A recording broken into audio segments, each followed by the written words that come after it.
Ainda dá tempo. É, ok. Me cortei, já comecei me censurando. Então, nossa reunião vai até às 21h. Né? Eu espero que vocês gostem, mas que principalmente façam pontes, né? Com a nosso trabalho de análise bioenergética e terapia focada. Eu estava conversando os primeiros que entraram, eu fiquei acho que 20, 30 minutos com a Lu e já saí um pouquinho com a cabeça quente, né? De criar novos horizontes e novas ideias. Eu acho que isso ele pode nos ajudar bastante, né? Nesse aspecto. E- Não, eu queria falar que se alguém tiver dúvida também, em algum momento, pode perguntar, que eu acho que isso que é legal, abrir um diálogo também, Quer né? falar? Nós vamos É, começar agora com os microfones todos fechados, mas a Lu vai dar espaço para perguntas. Então aí vocês abrem o microfone, tá bom? Isso a Lu vai dando as referências. Alguma dúvida? Não? Não, não, não, não. Ok. Lu, a casa é sua, fique à vontade. Obrigada, Carlos. Vocês me ouvem bem? Sim. Eu tô sem o microfone do foninho. Tá. É, Obrigado por estar aqui. Acho que é um tema super importante para a bioenergética. Foi um caminho que eu fui traçando de várias formas e eu fico muito feliz de ter esse espaço, assim, que essa é a minha comunidade, né? E meu lugar de formação, enfim. É, eu acho que eu começo me apresentando um pouco, mas, assim, se vocês tiverem perguntas, dúvidas, questionamentos, pode usar o chat, pode abrir o microfone. A ideia é uma construção coletiva, né? Um tema que para algumas pessoas já tem uma referência, para outros é completa novidade, né? Então, pode ir, não existe dúvidas, bobas, não existe, porque eu acho que a gente tem que aprofundar o máximo possível para não cometer nenhuma violência nos atendimentos quando atende a população LGBTQIAPN+. Então, qualquer coisa pode perguntar. E eu tento pensar aqui em como responder, se eu tiver como. É, Então, para começar, eu sou uma pessoa não binária. Quer dizer que eu não estou bem no espectro, né, entre o masculino e o feminino. Não é uma coisa que é um entre. É a gente pensar que é uma outra coisa. Então, existem muitas identidades não binárias. Eu me considero uma, tem vários nomes, depende de como as pessoas se colocam. Eu uso os pronomes femininos, então é um jeito já que para demarcando o que que é isso, né? Eu sei que existe uma confusão, porque eu tenho uma apresentação num lugar que aparenta o designado masculino, mas é assim como eu me entendo. Então, esse é um demarcador importante, né? Ah, acho que minha trajetória corporal, da psicologia corporal, ela começa, né, que nem o Carlos falou, ela começa muito mais no teatro, depois ela vai para psicologia corporal, e eu fui formando, e entendendo um pouco que corpo é esse. Na psicologia corporal, foi o momento que eu comecei a entender, no teatro foi quando eu comecei a questionar um lugar desse corpo de um corpo que eu tinha ali, que era o meu, que tinha um repertório que eu não sabia dizer. Foi quando eu fui buscar a psicologia, e aí fui buscando várias técnicas e várias formações para ganhar um repertório para entender que corpo é esse. Eu digo isso para a gente demarcar um lugar que não existe um corpo dado. Não existe um corpo que é simplesmente esse corpo que existe ali. E aí eu vou aprofundar isso um pouco antes de falar sobre o que quer dizer LGBTQIAPN+, porque atender uma população LGBTQIAPN+, não é necessariamente, a gente tem que entender que existem outros corpos e de onde vem essa ideia desse corpo, inclusive dentro da bioenergética, né?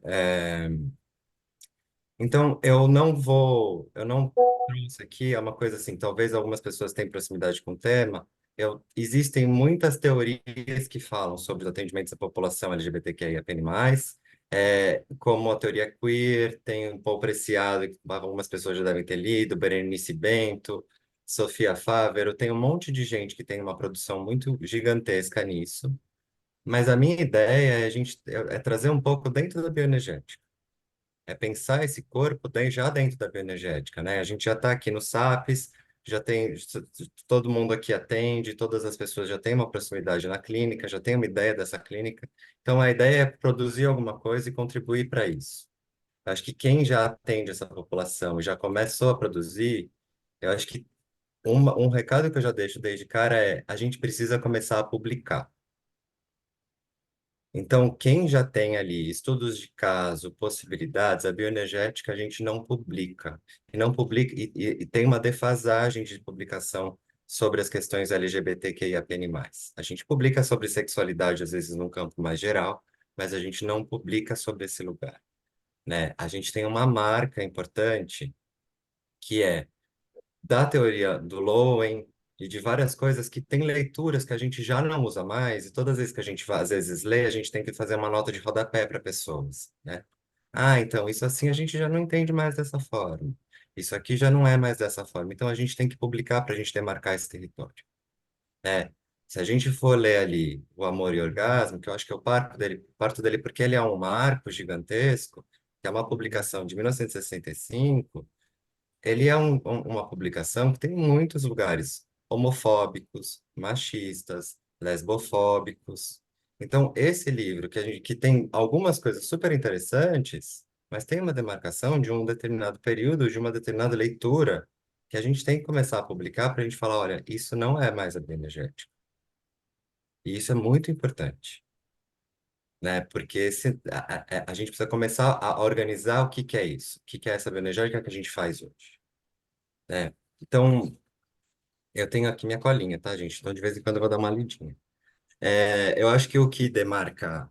oh, eu vou partir de algumas ideias, assim, né? Então, por que que eu ainda também me localizo dentro da bioenergética, sendo que é uma teoria que eu muitas vezes entro em conflito, principalmente por algumas leituras, e como eu fui atualizando. Mas eu acho que tem uma demarcação que é muito interessante da bioenergética, que é a coisa do, né, que vem lá do Reich, lá da unidade funcional, da unidade psíquica, que é a ideia de corpo e mente num lugar subjetivo, né? Corpo e mente são uma coisa só, né? Então, essa é uma demarcação que eu coloco aqui como um lugar importante para a gente já começar nesse lugar, porque esse corpo que se apresenta na gente, para a gente nessa relação, ele é um corpo que já se apresenta numa subjetividade. Então, um corpo LGBT, ele já está ali com uma subjetividade importante. E a gente precisa olhar para esse corpo a partir das particularidades dele e da diferença, né? Então, é um pouco isso. Eu vou trazer a ideia da unidade funcional, a ideia da transferência e a ideia de que corpo é esse para articular meu pensamento até chegar na ideia do que é atender uma população de corpos dissidentes, né? O que que é essa relação? Então, primeiro é uma coisa assim, sobre qual corpo a gente está falando. Então, se a gente pega ali, né, na ideia do Lowen, então o Lowen estava lá na Suíça criando, né, foi estudar medicina, porque na ideia, naquele momento, na psicanálise, na própria formação, na própria relação com o Reich, a medicina ela tinha um lugar, então ele estava lá em 1940 estudando medicina na Suíça. Reich estava ali na Noruega, foi quando eles tiveram essa relaçãozinha ali. Em 1945 é quando ele termina. Se a gente pensa ali o que está acontecendo no mundo, se a gente pensa o que está acontecendo na Suíça e que corpo é esse, então lá na Suíça, de 1942 a 48, tem um decreto que condena a prática homossexual. Então, e todas as pessoas, de alguma forma, elas eram perseguidas juridicamente ali. Então, não se podia existir. É um corpo que é formado num pensamento ali de 1940, 1945, 1950, quando o Lowen lá começa a publicação ali e tal, que é um corpo que já não pode existir. Já existia ali, então, nesse período ali na Europa, e que tem um impacto mundial, inclusive no Brasil, de uma ideia de que corpo é o corpo certo. Então, a gente tem ali na Segunda Guerra, período do nazismo, já existe um corpo certo. Então, a gente está falando, está demarcando uma teoria que é construída dentro da medicina de um corpo que é um corpo padrão. O que que é um corpo saudável? a gente já não tem lá, né, uma questão do que é um corpo negro, o que é um corpo né, com uma pessoa com deficiência. A gente já não tem numa produção teórica, a gente já tem uma ideia que demarca um corpo saudável, ou o que seria o corpo correto, ou o que é o corpo, mesmo dentro da psicanálise, né, mesmo dentro da psiquiatria. A psiquiatria vai tirar a homossexualidade como uma doença em 73, a psicanálise em 75, né? Então já tem um lugar ali que é uma demarcação que já existiam os que eram os desviantes e os que não eram, os que eram certos e os que não eram. Por que esse pensamento é tão importante? Porque a gente já vem com uma teoria de um momento em que existia um corpo certo e um corpo que não é o certo. Existe uma noção de saudável e uma noção que não é saudável. Por que isso tudo? Porque a gente começa a caminhar na ideia de produção de cópias, de aplicação de uma técnica, muitas vezes, que apesar da gente não fazer isso dessa forma, a gente não atender nesse lugar, mas a gente tem uma teoria que ainda tem resquícios desse lugar, desse pensamento. A gente tem uma teoria de que tem resquícios de um pensamento médico. A gente muitas vezes olha para um corpo e entende se ele está tão saudável ou não saudável. É uma localização de um lugar que já vem desde esse período, né? Então, a Sara, eu fui trazendo alguns trechinhos, eu vou trazendo para vocês, depois eu até posso compartilhar de coisas que são muito interessantes, mas que tem coisas legais de reflexões de pessoas que já vêm de desde muito tempo, né? Então, a Sarah Mathewson, que é uma haitiana, que fez um livro que é um apanhado das produções haitianas, é um livro super, né, legal, que ela faz uma cartografia interessante. Ela fala do risco, né, da ideia de que as terapias corporais elas vão se apropriando do pensamento haitiano numa ideia de muitas vezes aplicar a fantasia do corpo saudável.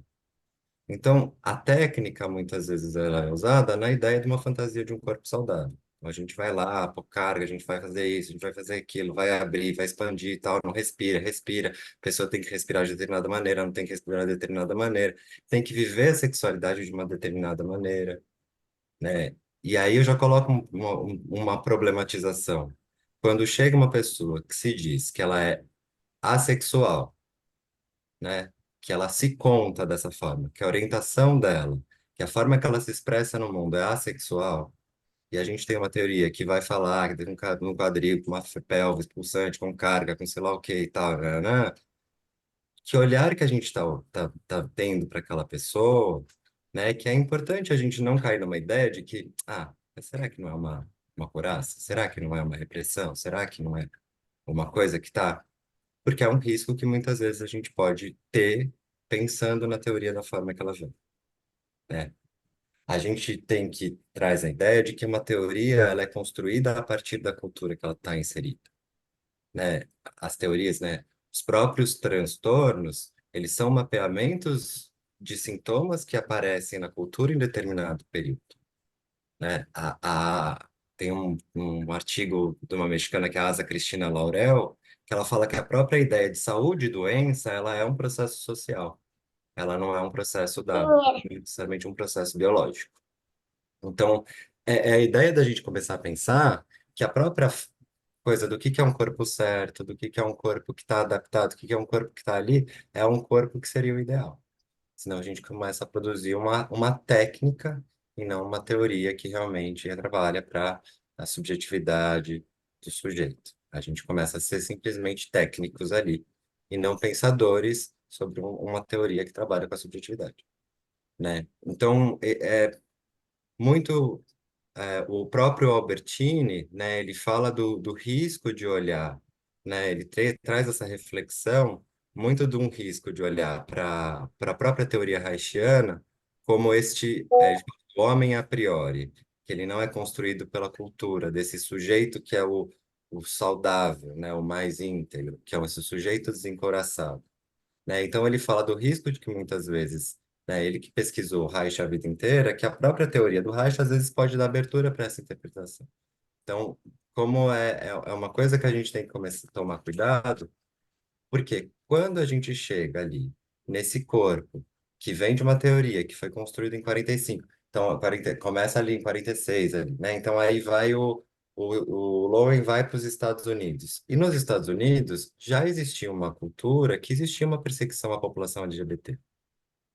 Então, esse movimento de ativismo que tem, movimento ele começa a ter uma marca de uma expressão social em que é visto em 65 em São Francisco, que é quando ali começa, que é a publicação do Amor e Orgasmo em 65, mas é quando começa uma demarcação de que existe uma população que produz, que tem outros corpos, que quer direitos, que está ali, que se expressa de uma determinada maneira, que usa a sexualidade, o corpo de uma determinada maneira. E lá nos Estados Unidos, isso vai ter um rompante só em 69, que é com a revolta de Stonewall, né, que é a demarcação do movimento LGBT. Então você tem toda uma produção teórica que está rolando ali, na psicanálise e tal, mas que ainda não está vendo esses corpos, né? Você tem ali em 68, que é quando o Stoller começa a fazer, dentro da psicanálise, uma articulação sobre identidade de gênero, ele começa a olhar todo esse lugar, né? E ali já tinha em 50 ali a escala 15 que começou também a pensar em uma outra expressão da sexualidade dentro da homossexualidade, como se fosse uma expressão ali da pessoa existir, mas tudo isso estava acontecendo ainda muito mais para frente, muito. Então é uma teoria que teve pouco espaço. Lowen não acabou não olhando para esse lugar. Não teve ali na cultura. Ele tinha uma noção do que era um corpo saudável. Ele tinha um lugar, se a gente volta ali, né, no Amor e Orgasmo, a gente fala de um sujeito que ele fala, né, a heterossexualidade é a maior expressão de entrega, de fato, para a expressão da sexualidade, né? Então, ele tem essas falas, tem falas muito mais pesadas que essa, né, mas ele tem esse lugar. Então, vou fazer uma pausa aqui e vou contar um pouco sobre a ideia de que existem outros corpos, né, de outras culturas, em outras expressões. Por que que eu estou falando? Que sexualidade e a ideia de gênero binário, masculino e feminino, homem e mulher, ela não é uma coisa dada. Ela não é uma coisa que simplesmente existe. Ela não é uma questão biológica. Ela é uma produção social, cultural e subjetiva. A própria ideia de corpo, se a gente volta aqui no Brasil, quando na própria sociedade indígena que estava aqui no Brasil, quem acho que estava no terceiro ano da bioenergética já até me ouviu falando disso. Você tem um antropólogo do Pierre Clastres que ele mapeia os Guayaqui e ele fala, e ele mapeando a sociedade dos Guayaqui, ele encontra ali as expressões de gênero são as pessoas que produzem o arco, as pessoas que produzem o cesto, e tem mais duas outras expressões de gênero. Então existe, né, o arco e o cesto é uma demarcação da forma de produção social ali. Para o arco, são as pessoas que são designadas do gênero masculino, que ele faz essa relação e essa comparação, que são os homens que iam lá caçar, que sei lá o quê. O sexto eram as pessoas designadas do gênero feminino, que faziam a produção, né? Era uma população nômade, então eles ficavam cerca de 3 dias. Então, essa população que produzia o cesto, ia buscar alimentos, cuidava das crianças, organizava acampamento, que daí 3 dias ia de novo buscar outro território. E ele fala que tem duas outras expressões, que é os Chatibatuabung, é uma população que são os homens que ficaram viúvos, e é isso considerado uma grande maldição, e a eles ele perde a possibilidade de uso do arco.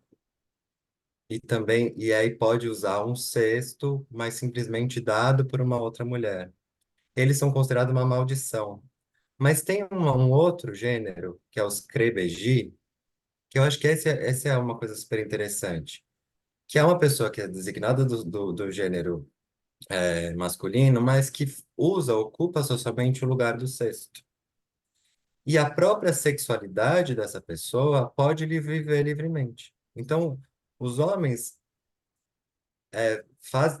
têm relações sexuais com os Krebeji naturalmente, não existe uma perseguição, não é considerado maldade, maldição, não é considerado uma coisa. Existe mais essa expressão de gênero que está ali atuando. O texto ele tem uma leitura, né, de um antropólogo que acaba tendo uma leitura até falando dos invertidos e tal, porque a produção social também cultural de quem lê é a partir da própria existência. E aí isso também é uma informação importante, porque a gente ali com o cliente, a gente está lendo o cliente a partir da nossa própria existência. Então, mas é interessante começar a mapear que a expressão de outros gêneros, outras expressões de sexualidade, outra expressão do erótico, ela sempre esteve presente. E cada vez mais outros corpos, nós, corpos dissidentes, corpos negros, corpos com deficiências, a gente está podendo se dizer mais e buscar mais direitos e aparecer mais. E é importante que ali, né, a gente nessa teoria considere que existem outros corpos além desse corpo que veio ali de 40, 50, médico e tal, né?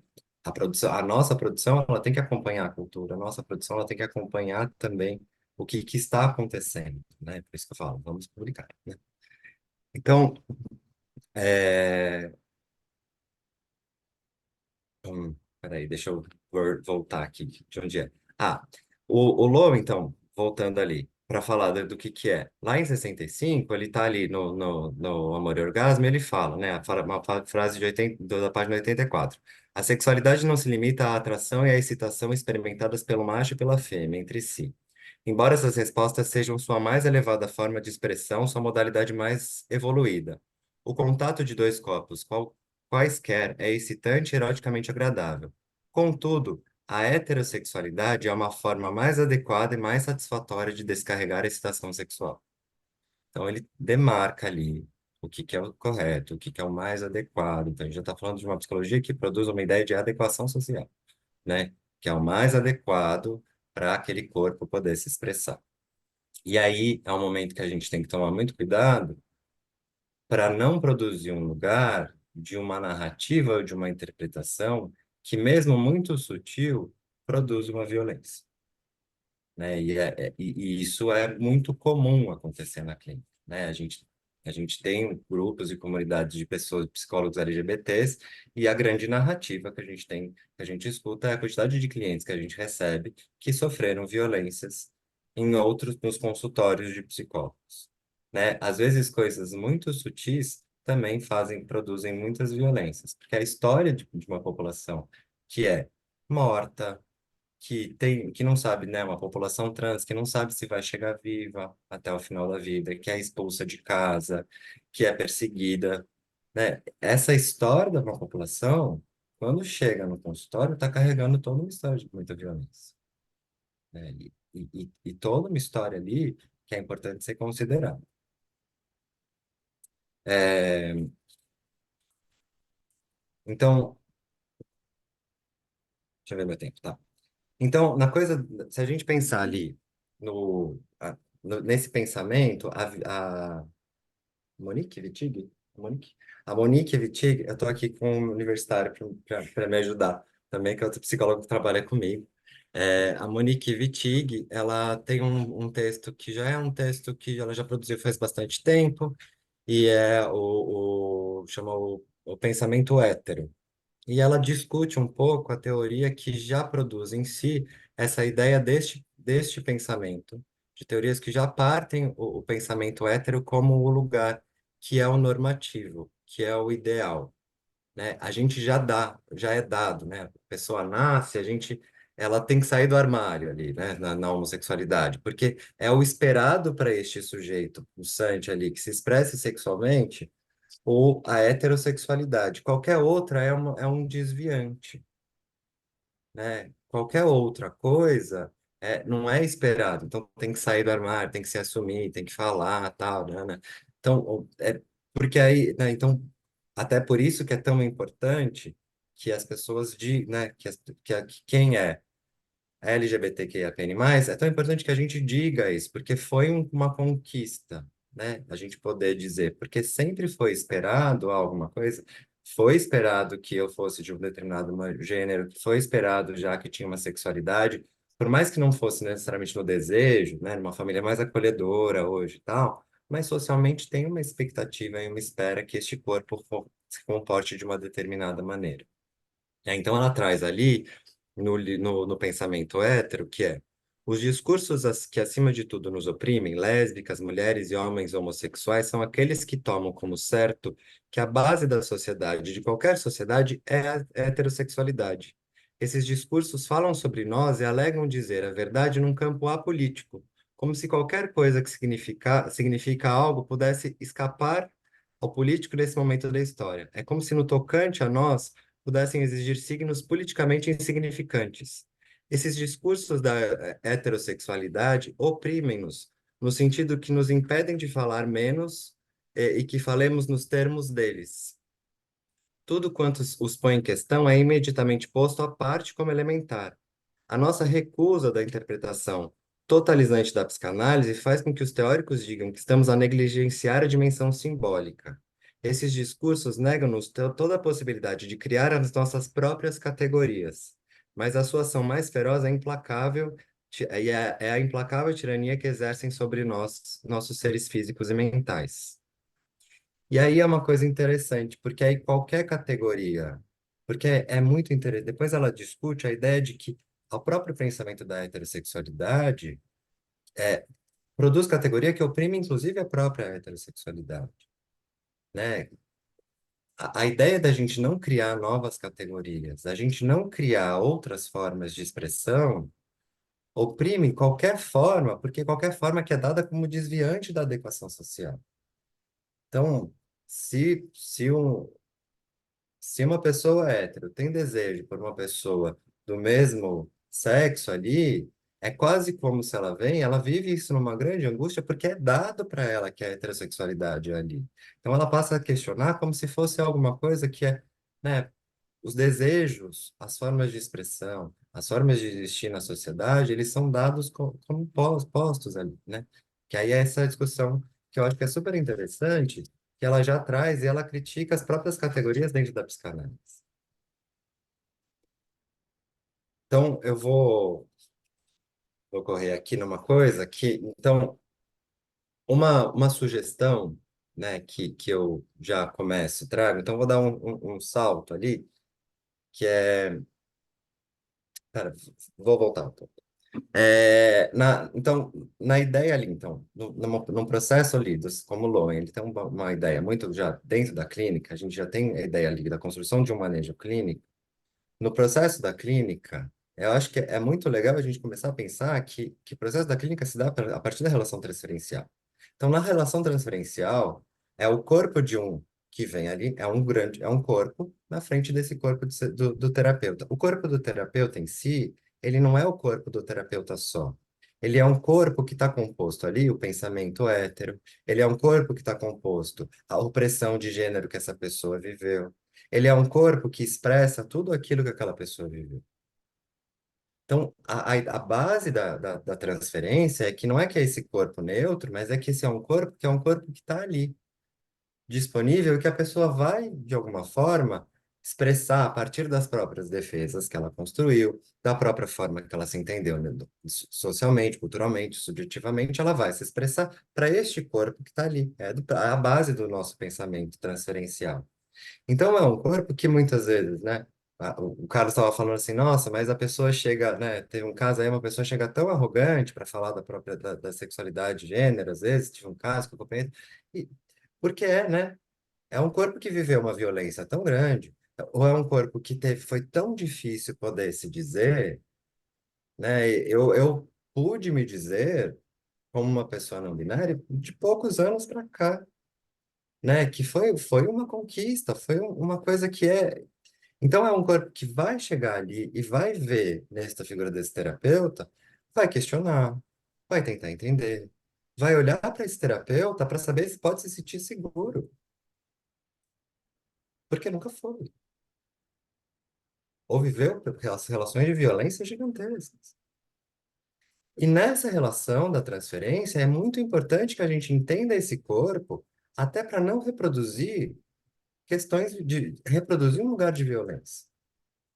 Eu citei um exemplo para o Carlos, que não é até uma questão LGBT, mas depois eu vou citar sobre uma questão LGBT, mas a gente pensa num terapeuta, né? Um terapeuta branco, que de repente recebe um homem negro, se esse terapeuta branco, dependendo da construção que ele faz, e coloca esse homem negro para expressar uma agressividade, isso pode ser uma grande violência, porque é dito socialmente que os homens negros são violentos.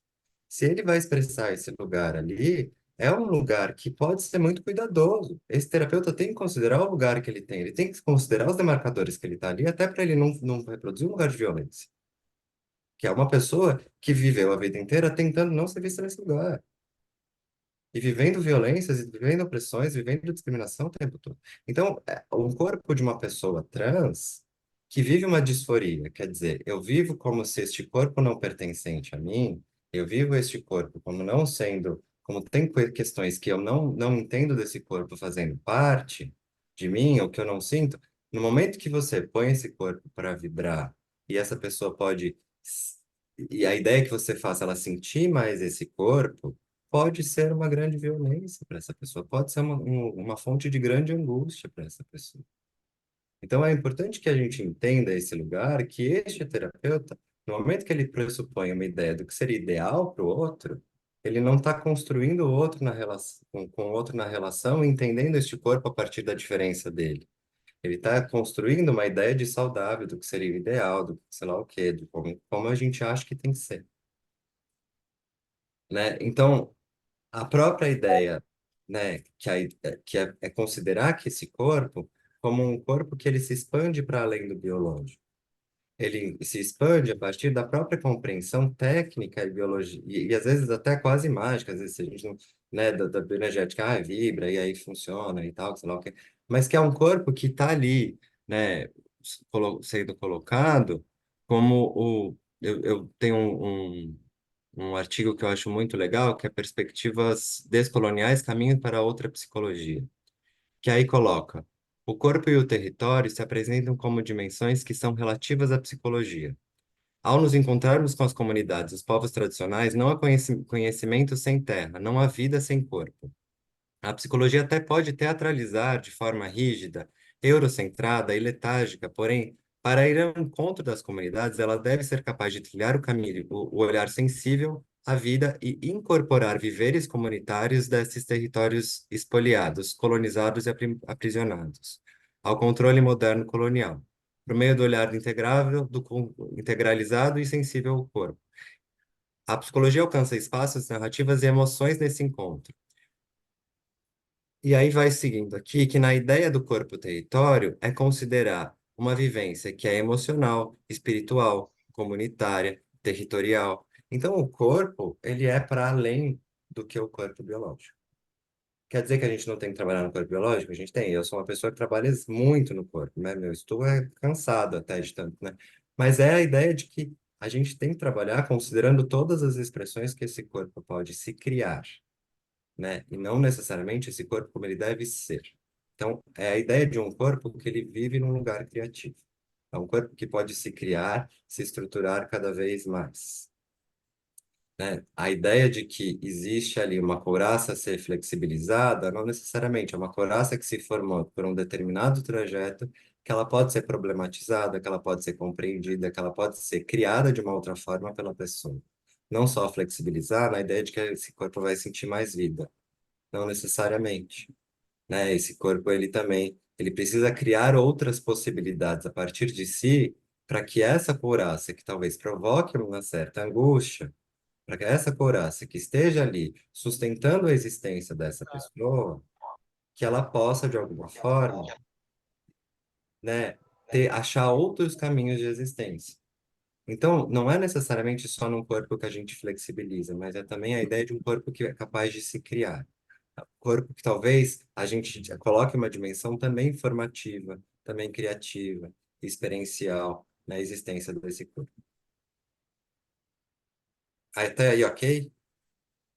Questões, dúvidas, angústias, problematizações, tudo certo? Eu tô correndo aqui para dar tempo da gente de ter perguntas e ter uma conversa. É, Então, primeira coisa é, na ideia de que este corpo que se apresenta ali é como esse corpo se conta. Então, como esse corpo se apresenta para você? De que forma que este corpo se conta? E a gente tem as categorias de orientações de sexuais e de gênero, que elas são super importantes ali, como um lugar de afirmação, como categorias importantes para a pessoa poder se dizer, mas não como lugares fixos.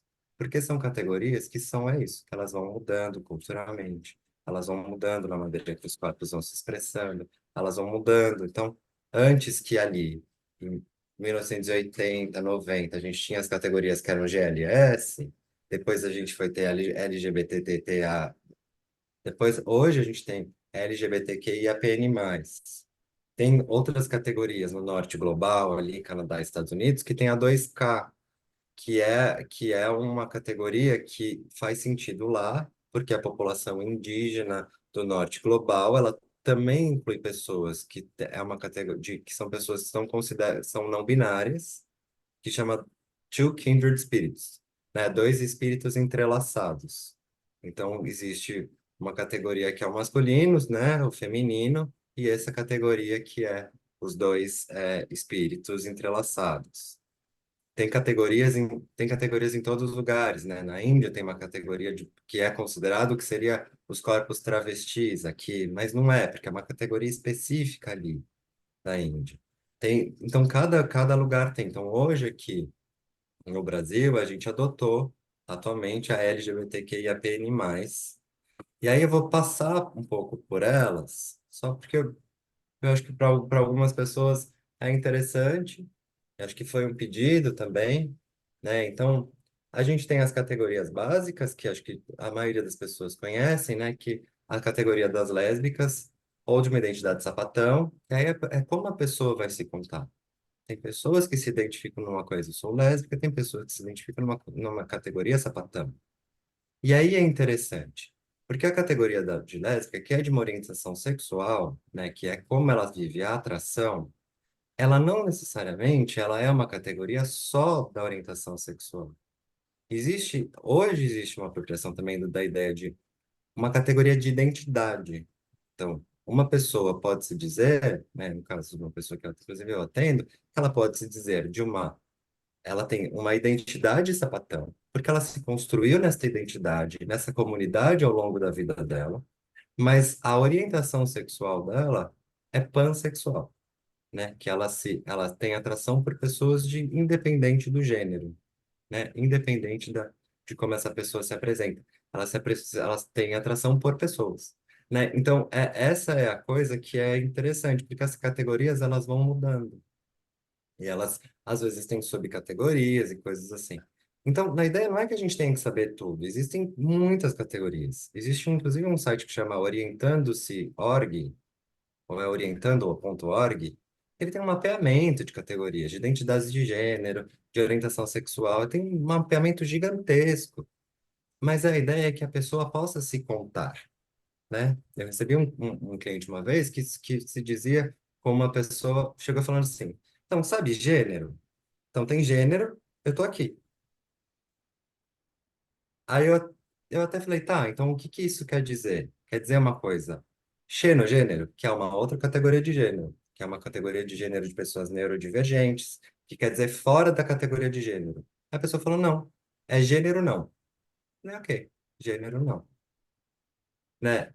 E essa pessoa pôde ir se contando, né? Essa pessoa começou um processo de harmonização, usa aqui no Brasil usa essa pessoa vive no Canadá, então aqui no Brasil usa pronomes masculinos, no Canadá usa pronomes neutros. Então, essa pessoa pode se apresentar e se contar de uma determinada maneira.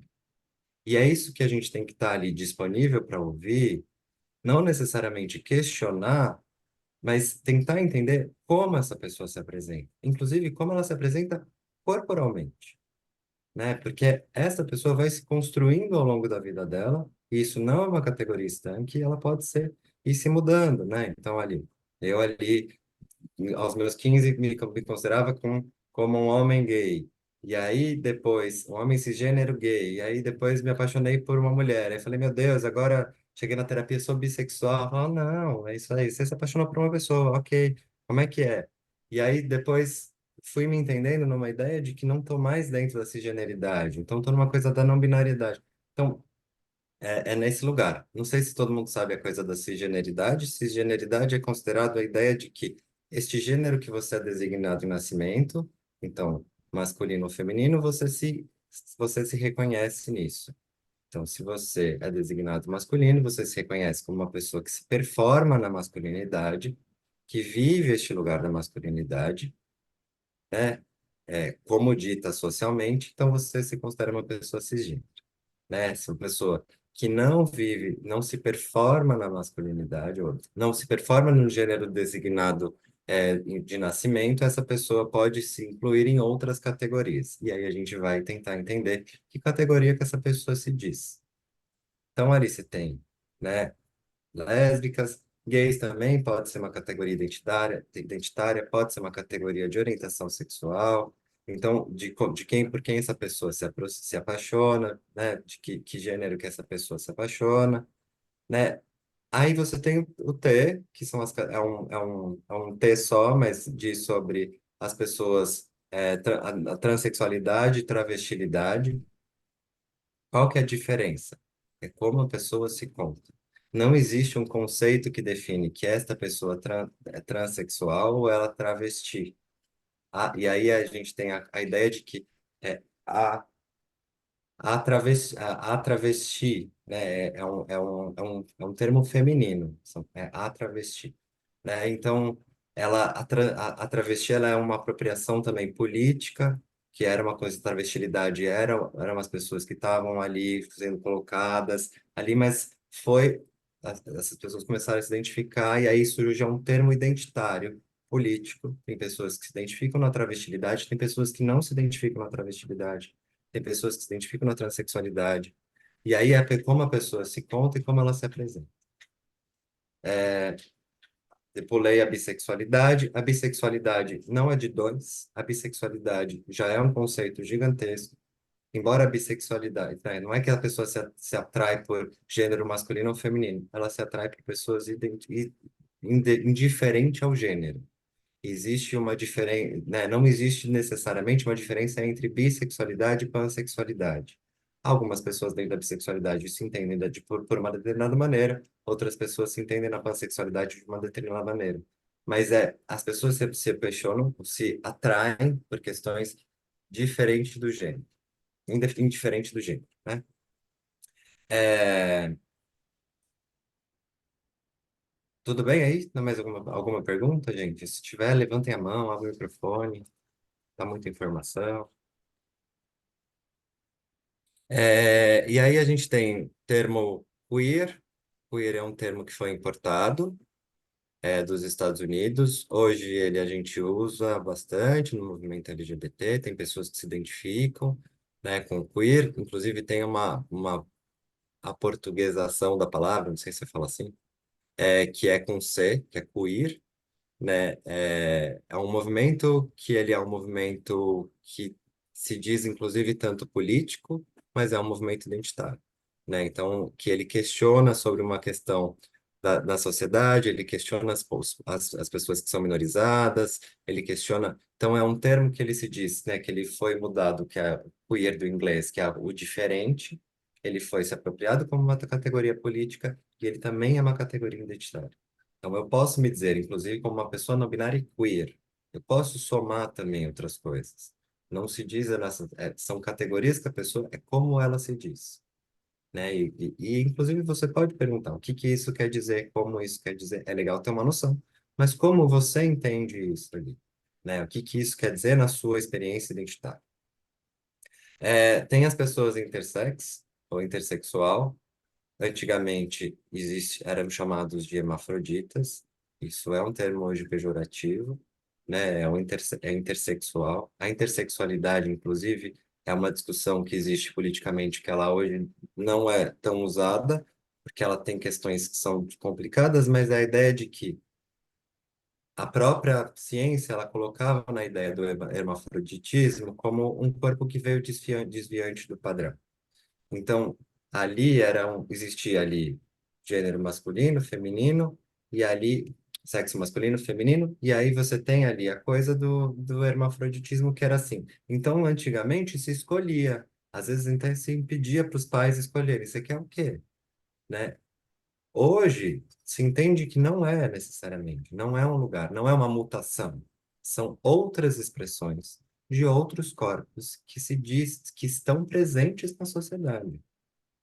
Então, isso é uma coisa muito importante, porque a ciência já mudou. Então, a própria ideia de binariedade entre a ideia de que existe dois, ela já não existe dentro da própria ciência. Inclusive, a intersexualidade hoje se estuda, ou questões da sexualidade ali, se estuda que existem mais de 40 tipos, né, que são biológicos. Não é nem da expressão que a pessoa se identifica para estar no mundo, é de um lugar biológico, né?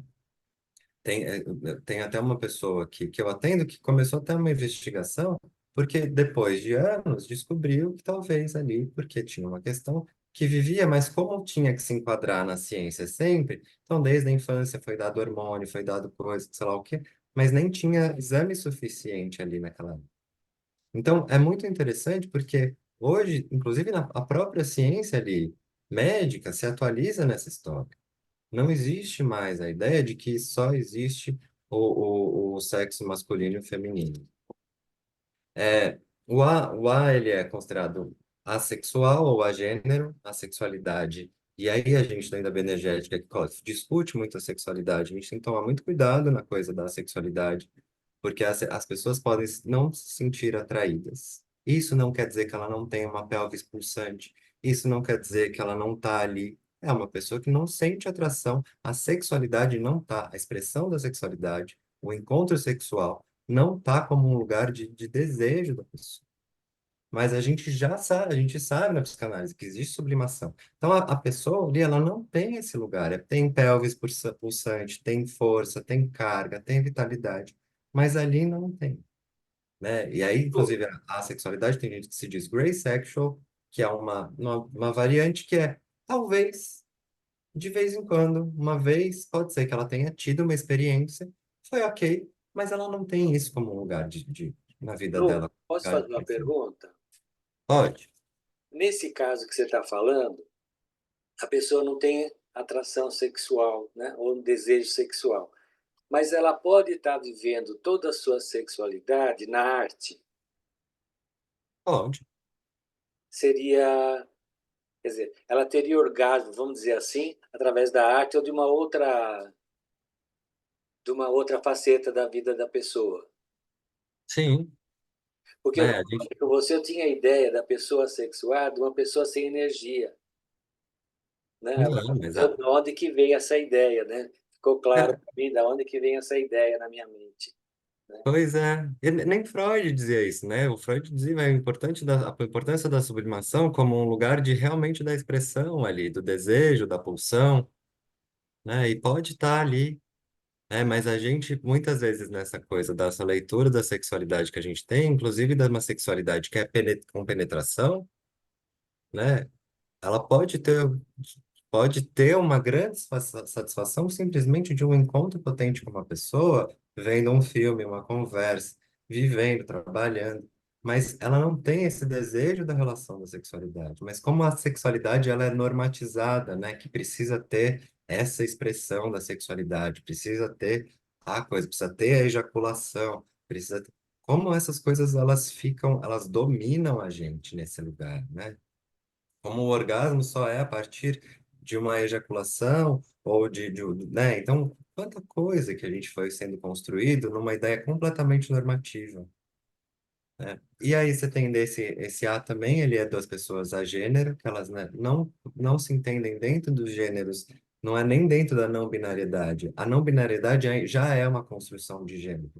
A gênero é uma não construção, né? Não tem esse lugar do gênero. A pessoa realmente não se percebe ali como se performando um gênero socialmente.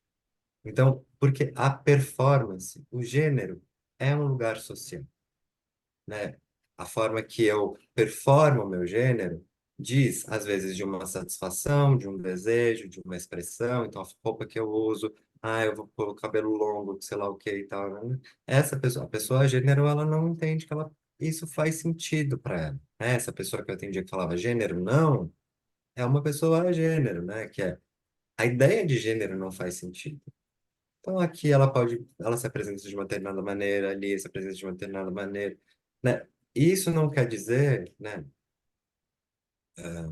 Vou, vou até juntar com uma coisa que as pessoas não binárias, que também são outras construções de gênero, que tem milhares, tem gender fluid, gender fusion, tem tantas de que a pessoa pode se dizer que são que são construções de gênero que estão ali presentes.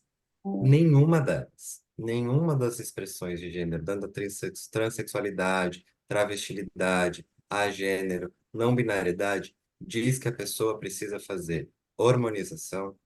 Nenhuma construção diz que a pessoa tem que fazer alguma coisa, algum procedimento estético, ou diz que ela tem que se vestir de alguma determinada maneira. A pessoa pode se entender ali daquela forma e não ter ali nenhum desejo de fazer nenhuma mudança no corpo. Como alguém pode ter um desejo de fazer uma mudança de corpo, no corpo. Isso é a partir da vontade da pessoa se expressar, das angústias que ela vive, das disforias, né, que ela vive, né? E isso é muito importante, porque, né, é muito dado às vezes pela ciência e a construção da transexualidade se deu pelas ciências médicas na necessidade de uma adequação a uma determinada forma de performar esse determinado gênero.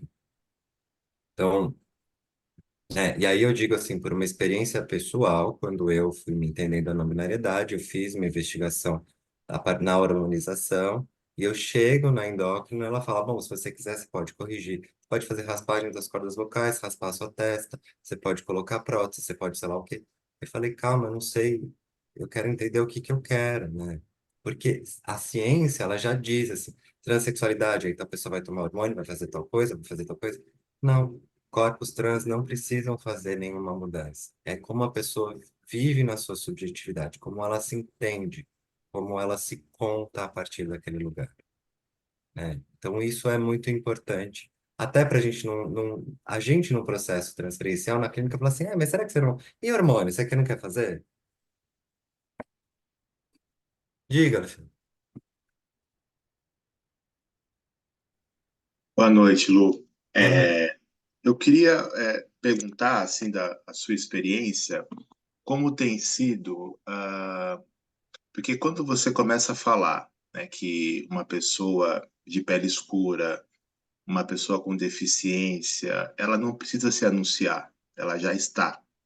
Uhum, E nós nos constituímos enquanto sujeito pelas nossas experiências, valores, enfim, mas também pelo olhar do outro. uhum, Então, eu acho que esse momento de discussão, para mim, é bastante importante, porque você falou de uma experiência que eu já tive no próprio IASP, que foi isso, né, de querer que eu expressasse a raiva. E foi difícil as pessoas compreenderem que não era daquela forma, né, tão tradicional, porque é o que você disse mesmo, não vou nem trazer mais elementos. Mas eu entendo. Aí a minha pergunta pessoas, né, então, de pele escura, pessoas com deficiência, eu vou me arriscar aqui dizer pessoas trans, talvez o corpo delas já chega, né? E aí as pessoas começam a fazer, traçar valores e se comunicar com os olhares e o corpo, porque o corpo também reage. Eu acho que isso é um ponto muito importante quando a gente vai falar de como abordar esses corpos, que muitas vezes essa aproximação ou distanciamento se dá pelo olhar, se dá pela postura corporal das pessoas em relação a nós. uhum, Como é essa sua experiência enquanto sujeito, enquanto terapeuta, enquanto amiga de pessoas que são? Como é que tem sido? Porque eu por exemplo, tenho assim, amigos que só muito mais tarde, eu vou falar em ambientes seguros, assim, se declarou como uma pessoa gay, bissexual. Então, tem algumas coisas que você não tem essa questão corporal mostrando, você pode falar, você pode esconder, enfim. Mas outras situações não, né? A pele, a deficiência, né? Eu tô pensando nas pessoas trans que eu conheço, que você vê, né, que também é isso, né? Você marca. como tem sido essa experiência dentro da bioenergia? Como é que isso se dá, né? Quer dizer, enquanto terapeuta, enquanto paciente, enquanto quem, né, é amigo de paciente, amigo de terapeuta. Você pode trazer um pouco dessa sua percepção? Nossa, pergunta difícil. Sim, é interessante essa pergunta. Sim. É,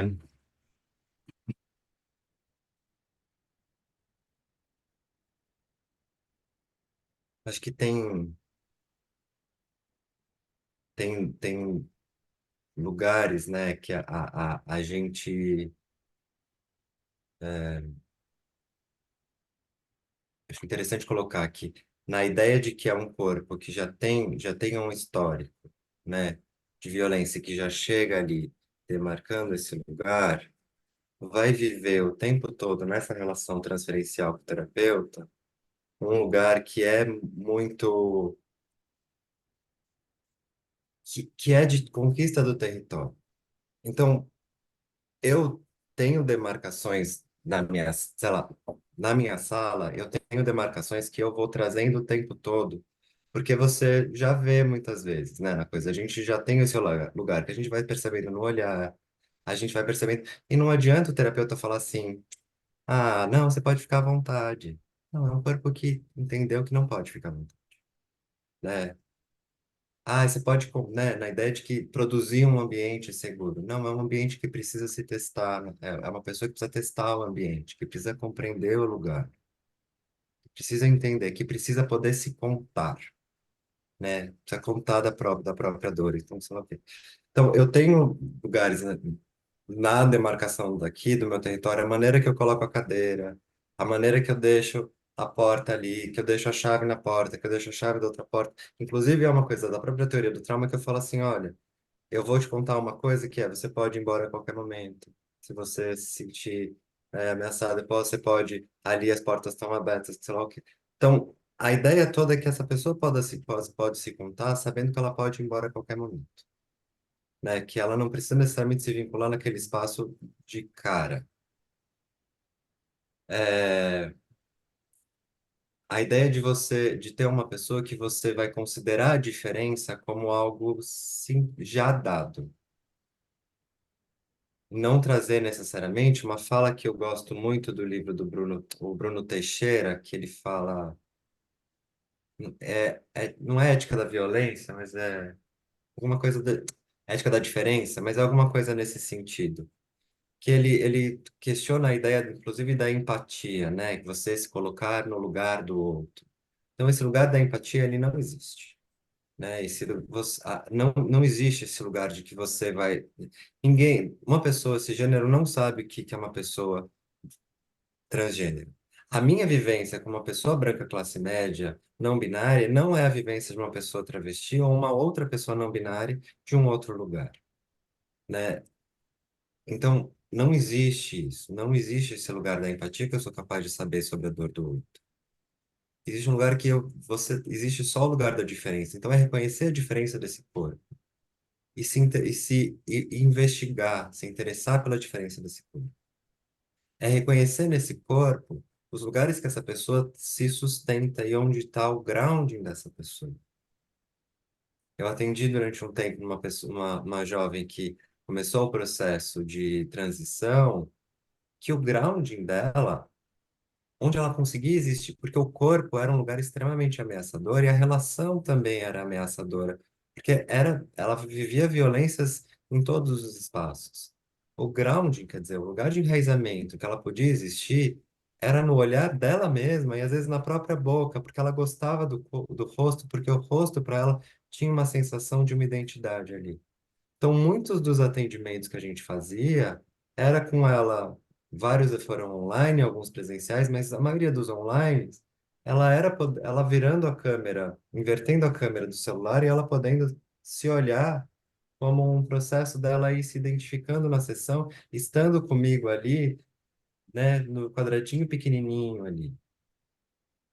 Então, a ideia, eu não sei se eu consigo responder essa pergunta, Alexandre, porque ela é muito difícil.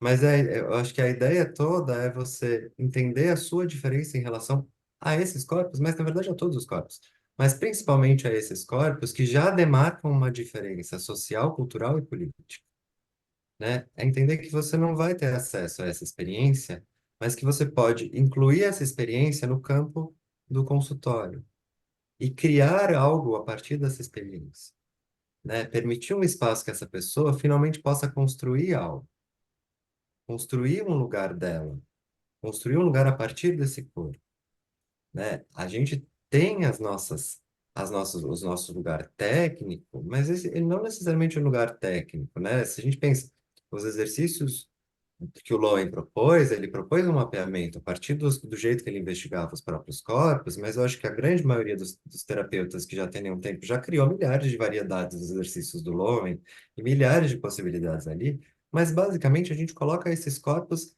nas defesas. E a gente tem que também entender que esses corpos, a gente faz com que essas defesas possam se expressarem em um lugar seguro. Então, você está tensionando esse corpo, é também dialogar com as tensões que estão ali e poder conversar a partir, dialogar com essas defesas que estão ali, né? Eu pude, em algum momento, demorou um bom tempo até produzir um processo de vibração nesse corpo dessa mulher trans, porque para ela a experiência dela viver o corpo dela, ela era horrorosa. Então, o corpo dela foi primeiro mediado a partir de objetos, foi mediado por imagens, ela pôde ir construindo o corpo, ela pôde ir se construindo ali, até que ela pôde ir apropriando e incorporando essas imagens no próprio corpo, e aí, paralelamente, ela também estava buscando um atendimento médico, que aí ela pôde ir vivendo. Então, mesmo aqueles lugares que eram já considerados para ela muito difíceis dela lidar, no próprio corpo, ela pôde ir entendendo que ela podia criar em cima daquele lugar. Então, ela poderia sentir aquele lugar, né? Então, é, a ideia é, acho que toda vez que, mesmo nos processos terapêuticos que eu já vivi, assim, toda vez que existia alguém que trazia uma ideia de que, com muita tentativa de fingir que eu estava sendo super incluída, mas que não demarcava a ideia de uma diferença, que não demarcava o medo, a dúvida, a angústia que estava ali posta, eram situações que eu não me sentia à vontade, né? No momento que a pessoa demarca um lugar em que ela tenta, né, acho que minimamente encontrar um lugar em que eu possa existir ali, que fala assim, tá, seus pronomes são, tá, então, mesmo num esforço de tentar olhar ali para esse lugar, ela vai construindo comigo a possibilidade de eu confiar nesse espaço, né? Então, é um pouco nessa coisa. A construção da confiança, ela já é o processo terapêutico em si. A confiança desse corpo poder existir neste ambiente já é o processo terapêutico em si. E a confiança e a ideia de que este terapeuta que está ali, ele não sabe sobre aquele corpo. Ele não sabe sobre aquela história. Então, quando a gente está ali atendendo qualquer pessoa, a gente não sabe aquela história. E aí a gente entra num lugar que eu nem vou entrar hoje, que é muito complexo, que o Lowen faz uma psicanálise muito própria e uma narrativa interpretativa, dizendo quase como se ele soubesse da história do outro. A interpretação do Lowen, ela é muito complicada em alguns lugares, como ele se dissesse, né? Um lugar. A gente está falando de famílias que hoje com filhos são de casais homoafetivos, de lugares. As interpretações a gente já está fazendo ela diferente, né? Mas a gente não sabe como aquele corpo se construiu. A gente não sabe, né, na coisa. Se a gente pensar numa coisa, num dado mais absurdo, né? Mais de 50% das famílias brasileiras têm mãe solo. E a gente não. Como é que a gente vai continuar narrando que existe falta de pai? São mães que fizeram toda uma função de regra, de autonomia, de força, de tarará, conseguiram num lugar, inclusive, construir a empatia. A gente vai construir, continuar construindo esse lugar. Nossa, eu divergi muito da sua pergunta, Alexandre, mas é um pouco da gente construindo um outro lugar de uma construção em que a diferença esteja posta. Obrigado, viu? Eu vou ficar com algumas palavras que você trouxe, que eu acho que define bem, né, esses pontos, que é construção coletiva, você falou conquista, né, da confiança, depois falou construção, acho que faz muito sentido quando a gente fala de conquista, né, conquista é resistência, né, conquista é luta, né, e construção é parceria, né, então acho que é um pouco isso que fica para mim. Muito obrigado, viu?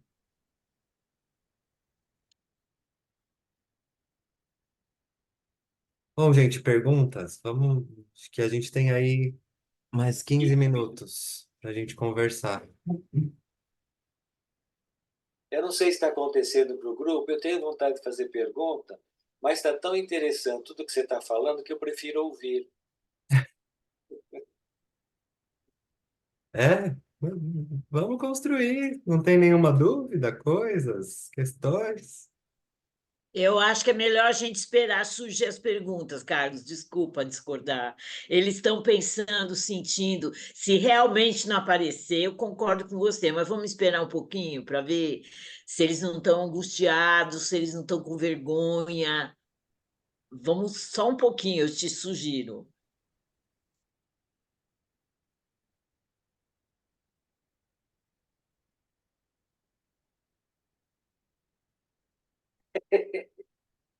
Perdi! Você ganhou! Eu quero perguntar, posso? Deve. Obrigada! Lu, eu pude perceber, teve um momento que você disse que os trans, quando eles chegam em algum médico, que já tem uma parte da ciência que diz quais são as alterações fisiológicas a serem feitas naquele corpo. E, e você falou num lugar que eu sempre pensei, que é assim, peraí, por que que eu preciso fazer todas essas alterações? E, e eu queria entender um pouco mais isso, porque eu fico pensando exatamente de tudo bem se sentir de tal forma, mas deve machucar o corpo, né, no meu entendimento. Deve machucar o corpo você tirar um órgão, você pôr outro, e por que você não pode se sentir de uma forma sem precisar fazer essa alteração? Se você pudesse falar um pouquinho mais sobre isso, eu agradeço. Tá. Acho que eu vou entrar e depois eu ouço outra pergunta, porque eu acho que você fez uma pergunta que é super interessante, né? Eu acho que a ideia é, assim, uma pessoa que vive as angústias da existência, elas podem se dar de várias maneiras. Então, o meu corpo é um corpo que eu não vivo grandes disforias. Quer dizer, não tem grandes questões no meu corpo que é uma angústia existencial, como se eu precisasse fazer alguma alteração para eu poder realmente me sentir eu. Tem questões que às vezes eu questiono, tem questões que eu entendo, mas não existe nenhuma. Agora, existem corpos, existem pessoas, existem existências que têm corpos que é uma angústia existencial. Ela não é capaz de se sentir naquele corpo. E essa angústia, as disforias, né? Então, se eu tenho uma disforia, né? Uma pessoa trans que tem uma disforia porque nasceu com mamas e não quer viver com as mamas, ou uma pessoa que nasceu com pênis, ou no pomo de Adão, ou no maxilar, a disforia pode ser de tantas formas que ela não vive uma existência ali possível, né? Que é diferente de uma disforia de uma dismorfia. Mas é uma diferença, aqui é uma disforia identitária, existencial.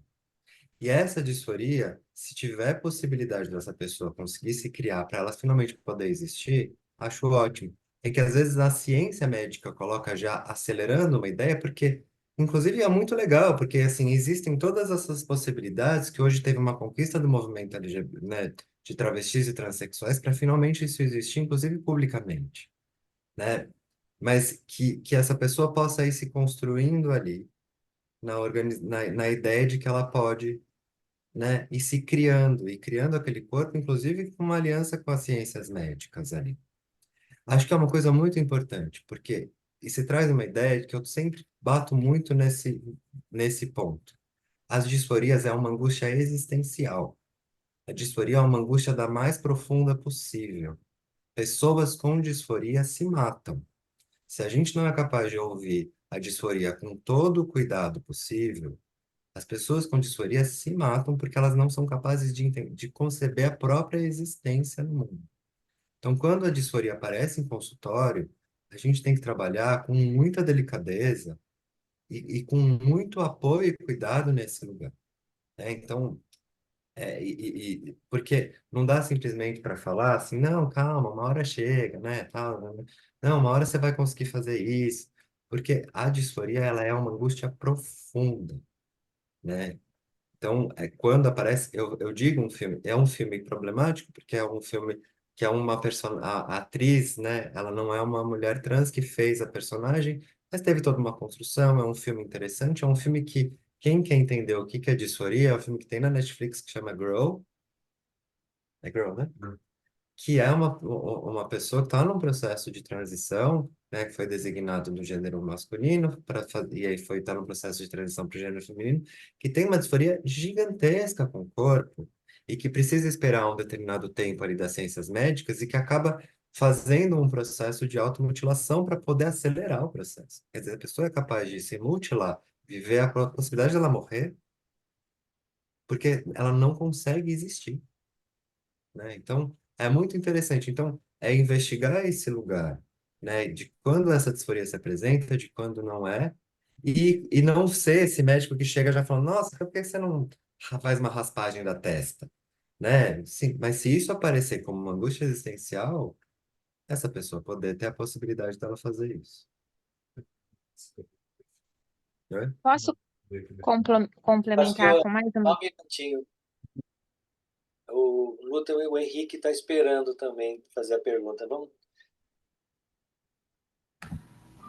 Ah, não sei se a Eu acho que Nathalie ela, vai falar. peraí, ela não queria só complementar. Ok. Deixa só ela complementar, porque daí o Henrique pode mudar de assunto.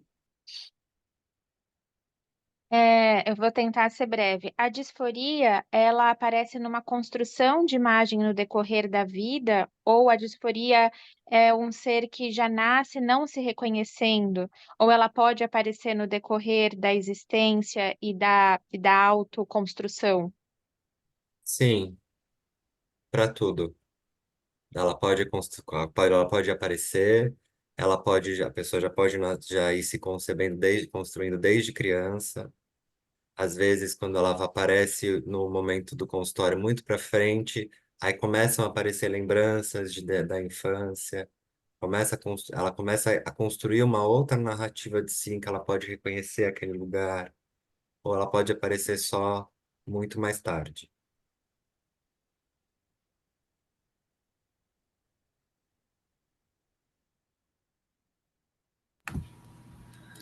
Eu queria perguntar, boa noite, né, todo mundo, boa noite, Lu. Eu queria perguntar sobre, tem a ver com essa questão da disforia mesmo, na verdade, né, sobre como, sei lá, lidar com evitar o risco, né, de provocar disforia, né, nas pessoas, na clínica. Não estou dizendo que E você ficou sem som. direta, assim, nem conheço relatos de situações assim. Mas eu estou pensando na questão de. A Lu falou sobre pessoas para quem o contato com o corpo é uma coisa extremamente dolorosa, né? E que provavelmente vão expressar várias resistências em entrar em contato com esse corpo. Uhum. Eu entendo que deva haver uma certa sutileza, assim, né? Na forma de promover esse contato, mas de alguma forma permanece sendo um objetivo, né, promover um contato, promover que tipo de contato e com quais cuidados, assim, eu acho que eu queria ouvir um pouco sobre isso. Ótimo. Sim. Ahn, eu acho que, né, a coisa permanece um objetivo? Sim. A gente está, porque nós dentro da bioenergética, a gente está falando que a gente trabalha na unidade funcional. Então, esse corpo é a subjetividade. Não existe separação entre mente e corpo. Então, esse corpo que está ali vivendo uma disforia ou um processo disfórico, ele está ali inscrito a própria subjetividade subjetividade daquela pessoa. Quer dizer, ela não está podendo se contar. Ela não está podendo se dizer subjetivamente e se expressa naquele corpo, né? Então, a gente precisa, né? Acho que eu trabalho corporalmente com pessoas que têm bastante disforia, né? A ideia é sempre compreender, e isso não é só para uma pessoa trans, nem só para uma pessoa, né, disfórica, mas necessariamente assim, como esse corpo se conta, como ele se apresenta, quais são os processos que estão ali, que são os lugares de aterramento que essa pessoa tem. Então a gente vai trabalhar principalmente nos aterramentos possíveis que estão ali, né? Se é num dedo, se é num lugar, se é numa coisa, igual como a gente deveria fazer para todos os corpos. Quer dizer, se chega uma pessoa com deficiência que não tem as pernas, a gente vai ah, não, mas a gente tem o grau de coluna, mas a gente tem o grau... Não, gente, então, ok, não é a questão de adaptar, é a questão de entender a partir daquele corpo como ele se aterra, como ele se organiza, como ele organiza as pulsões, como ele organiza a vitalidade, e experimentando a partir desse lugar de como ir entendendo a possibilidade daquele corpo e se criando de formas, e se ampliando, e discutindo, e produzindo simbolicamente, e se expressando ali. Então, é possível trabalhar. Num lugar disfórico, sim, porque você aí tem que ir com calma, porque você levar para a corporalidade é você levar, né, como você levar para qualquer lugar do corpo, é você levar diretamente para a defesa. Trabalhar no corpo é a gente levar a pessoa direto para a defesa. Então, trabalhar na coisa de uma pessoa disfórica, ela vai trabalhar diretamente na defesa das angústias que ela está vivendo em relação àquele corpo que tá ali. Então, e aí a partir também das angústias que ela está vivendo em relação àquele corpo que se expressa socialmente. Então, você está colocando ela no máximo ali, né?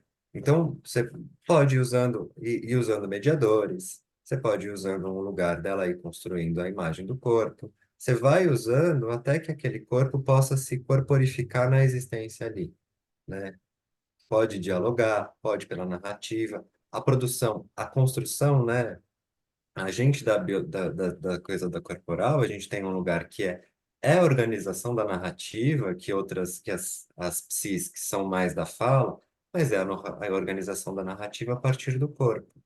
Então é a pessoa poder ir contando uma narrativa do próprio corpo a partir do próprio corpo. Mas se ela tem, dependendo do que ela tem ali de construção ou de compreensão do próprio corpo, ou de possibilidade, pensando numa disforia, do que aquele corpo é capaz de existir, você vai criando uma narrativa a partir das possibilidades que aquele corpo tem e construindo outras possibilidades ali.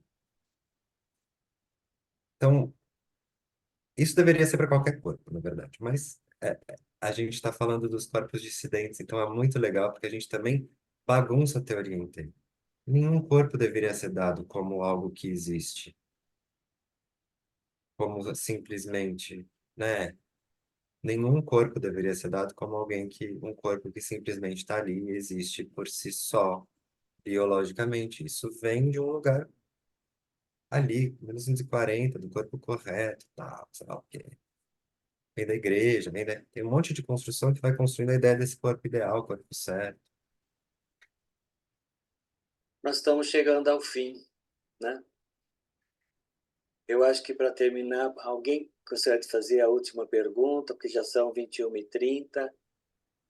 Eu, antes de terminar, só quero dizer que, apesar de eu ter te pentelhado essa reunião inteira, eu te amo profundamente, Carlos. Eu pensei Só que fosse a Lu. Alguém gostaria de fazer mais alguma pergunta? Algum comentário? Algum agradecimento? Podem abrir os microfones agora. Eu queria agradecer a Lu, né, por nos possibilitar esse momento de reflexão, trazendo coisas que a gente entra em contato até na clínica, mas às vezes a gente até passa por cima, sabe? Obrigada, viu? Eu gostaria de agradecer também, e acho que esse é só um começo, você vai ter que voltar. É muita coisa para pensar. É, Foi ótimo, muito obrigada. Lu, muito obrigada. Eu estou aqui um pouco distante, porque eu pus o filtro aí, mas queria dizer que é muita coisa para a gente processar. Acho que teria. A gente está começando um letramento a respeito de gênero, né? E por mais que a gente já tenha tido alguns diálogos, né? Acho que a gente pode ampliar melhor. Fiquei pensando nas questões. Acho que uma das coisas importantes que você trouxe foi olhar para a. Não, primeiro, como a pessoa se conta, como ela traz essa história, né? Como a gente olhar para essa diferença a partir daquilo que ela diz. E eu fiquei pensando, independente da bioenergética, como a gente trabalhar corporalmente, né? Eu acho que você trouxe algumas, né, tem umas pinceladas, lógico, é muito material, mas é isso, eu concordo com todo mundo que foi muito bom, que você precisa voltar e que a gente possa, talvez até fazer um aquário de um caso, e você falando a respeito disso, isso seria maravilhoso. Legal. Então, obrigada, Lu. maravilha. Em nome das terapeutas aqui, né, de Cachoeiro, Castelo, Espírito Santo, agradecer a Lúcia pelo convite, agradecer a você, Lu, agradecer ao Carlos e a todos vocês que estão aqui. Foi muito bom estar com vocês. Realmente é um assunto muito sensível, né? Eu tenho muitos amigos, né? Eu tenho amigos trans e é um lugar de muito cuidado mesmo, né? Então, foi muito bom te ouvir, tá? Muito bom te ouvir.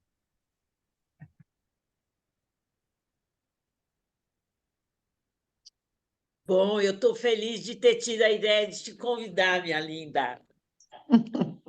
Eu tive a honra de tentar dar supervisão para a Lu num período da minha vida. Eu acho que tudo bem, nós tivemos, digamos assim, alguma troca. Mas, porra, foi muito legal, não só ter você naquele período, como te ouvir agora. Você é o orgulho da gente.